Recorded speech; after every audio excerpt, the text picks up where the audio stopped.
أعوذ بالله من الشيطان الرجيم بسم الله الرحمن الرحيم Al-İmran suresi 7. Nahayeti şefkatlik, tolumu mihriban Allah'ның ismi bilen başlayman. Ey müminler! Agar sizlarga Uhud urushida yorlanish yoki o'ltirilish degandek talofat yetib, g'amkin bo'lgan bo'lsanglar, mushriklarga Badr urushida yorlanish va o'ltirilish degandek o'xshash talofat yetgan edi.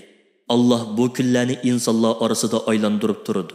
Şunu bir qitim g'alaba, yana bir qitim mag'lubiyat yuz berib turadi.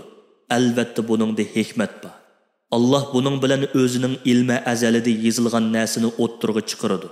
Bu Allah'ның haqiqiy iymon etqanlarni boshqalardan ayirishi va sizlardan nurg'un kishilarni shahidlik martabasiga noil qilishi uchundir. Allah jihad qilishdan bosh tortib, o'ziga zulm qiluvchilarni yaxshi ko'rmaydi. Uhud urushida yuz bergan bu mag'lubiyat Allah'ның siniqi bo'lib, haqiqiy mu'minlarni o'ttirga chiqarish, ularni munofiqlardan ayirish va kofirlarni halok qilish uchundir. Ey Muhammad alayhisalomning sahobalari, sizlar jihad va har xil qattiqchiliklar bilan sinalmay turib, jannatga kirishni o'yladinglarmi? Sizlar sinalmay turib, Alloh oranglardagi jihad qiluvchilarni va dushmanlar bilan ilishdi chidamliq bo'lg'uvchilarni o'ttirga chiqarmay turib, jannatga kirolmaysizlar. Ey mu'minlar! Sizlar Uhud urushidan ilgari Badr urushida shahid bo'lgan qarindoshlaringizga o'xshash Alloh yo'lida jihad qilib, shahidlik sharbatini ichish uchun dushmanlar bilan ilishni to'limi orzu qilatdinglar. Mana endi sizlar orzu qilgan va talab qilgan urush yuz berdi. Dushmanlaringizga qarshi urush qilinglar va chidamliq bo'linglar. Muhammad alayhisalom faqat ilgari Allohning dinini yetkazish uchun avatilgan payg'ambarlarning ichidan bir payg'ambardir. U ajli yetib vafot bo'lsa yoki dushmanlar ig'vo tarqatgandek o'ltirilsa, payg'ambaringlar ilib kelgan haqiqatni tashlab, dininglardan yenib olamsizlar. Aranglardan kimki dinidan yenib oladi ekan, u Allohga qilchi ziyon yetkazmaydi. U faqat o'ziga ziyon yetkazadi. Ammo iymonida chang turib, Allohning islomga hidoyat qilganligiga shukr qilgan kishini Alloh eng yaxshi mukofot bilan tortiqlaydi. Hech kim Alloh belgilagan ajli to'shmasdan o'lmaydi. O'lim Allohning taqdiri bilan bo'ladi. Alloh o'limni vaqti soati bilan yozgan bo'lib, u ilgari keyin bo'lmaydi. Kimki qilgan amali bilan dunyo manfaatini ko'zlasa, uningga biz taqdir qilingan rizqdan beramiz. Ammo uning oxiratlikdan hech qanday nasibisi bo'lmaydi. Kimki qilgan amali bilan oxiratda Allohning mukofotiga erishishni ko'zlasa, uningga talab qilgan narsasini beramiz. Onunga dunyoda taqdir qilingan rizqini to'liq berish bilan birga oxiratlik mukofotini to'liq beramiz. Chunki u bizga itoat qilish bilan, bizning yo'limizda jihad qilish bilan bizga shukr qildi. Shukr qiluvchilarni ana shundoq mukofotlaymiz. Ilgari o'tgan nurg'unlagan payg'ambarlar bilan ularning ko'plagan sahobalari bir safda turib jihad qildi. Ular jihad maydonlarida yorlansimi, o'ltirilsimi voz kechmadi. Chunki u Alloh yo'lidagi jihad edi. Ular dushmanlarga bosh egmadi, qat'iy ojizlik qilmadi, balki beshiga kelgan qiyinchiliklar oldida chidamliq bo'ldi. Alloh chidamliq bo'lg'uvchilarni yaxshi ko'radi. Ularning tiliki: ey Rabbimiz, gunohlarimizni, dinimizning ishlarida ketkizib qo'ygan taraflarimizni mag'firat qilgin. Dushmanlarimiz bilan ilishni davomlashtirishimiz uchun qadamlarimizni jang maydonida mustahkam qilgin. Sening birligingni va payg'ambarlaringning haq ekanligini inkor qilgan qavmga qarshi bizga yordam bergin degandan boshqasi bo'lmadi. Alloh ana shu chidamliq bo'g'uvchilarni bu dunyoda dushmanlarga g'olib qilish, yer yuzida hukmron qilish bilan oxiratda jannatdan iborat eng isil va eng katta ne'mat bilan mukofotladi.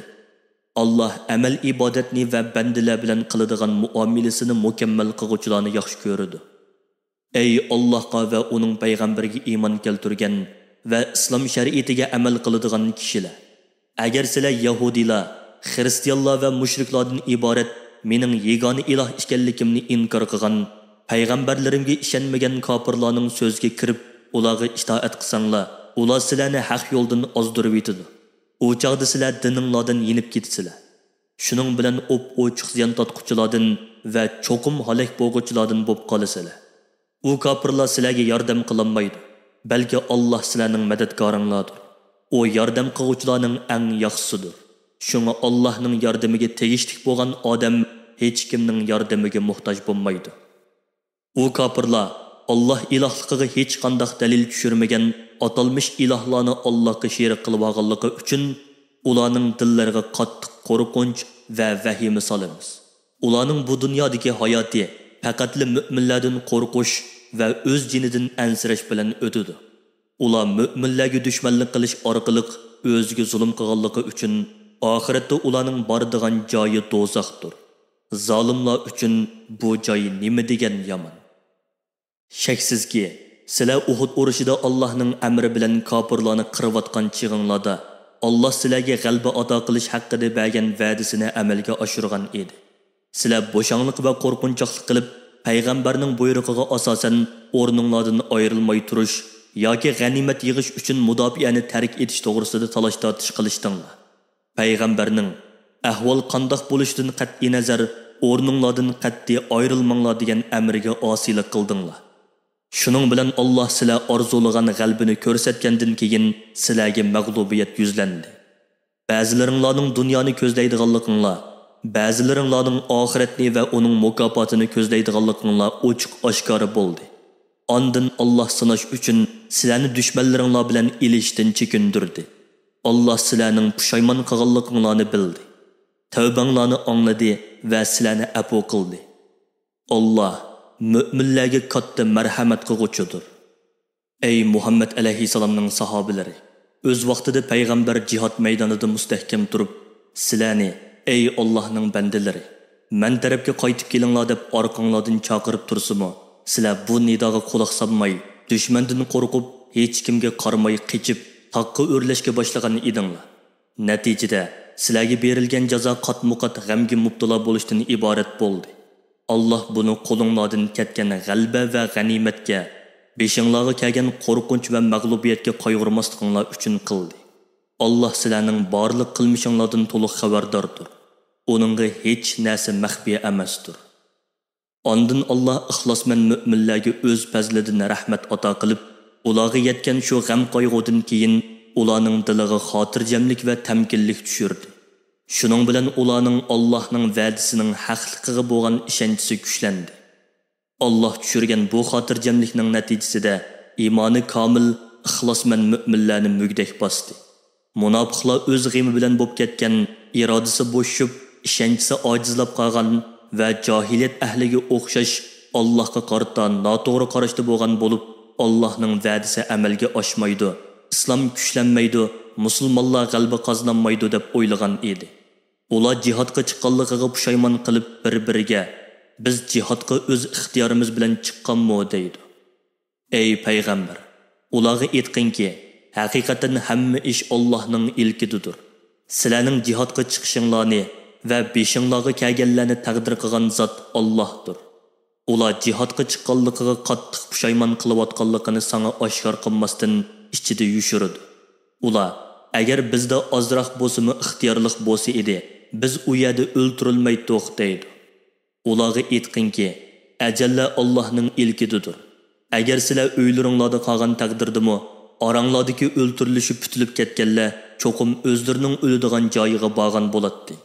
Allohning bunday qilishi dilinglardagini sinash va uningdagi shak, munofiqlik qatorliq illatlarni tozalash, yaxshi bilan yomonni ayirish uchundir.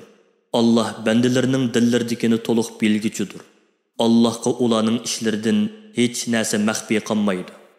Ey Muhammad alayhissalomning sahobalari, Uhudda musulmonlar bilan mushriklardan iborat ikki qo'shin bir-biri bilan uchrashgan kunda oranglardagi jangdan chekingan kishilarni ba'zi qilmishlari tufaylidan shayton mushundoq bir gunohga tushirdi. Allah ularning bu gunohini afv qildi va ularni jazolamadi. Chunki Allah tavba qilgan gunohkor bandalarga nihoyat mag'firat qiluvchi, jazoga tegishli bo'lganlarni jazolashga oldirab ketmaydigan zotdir.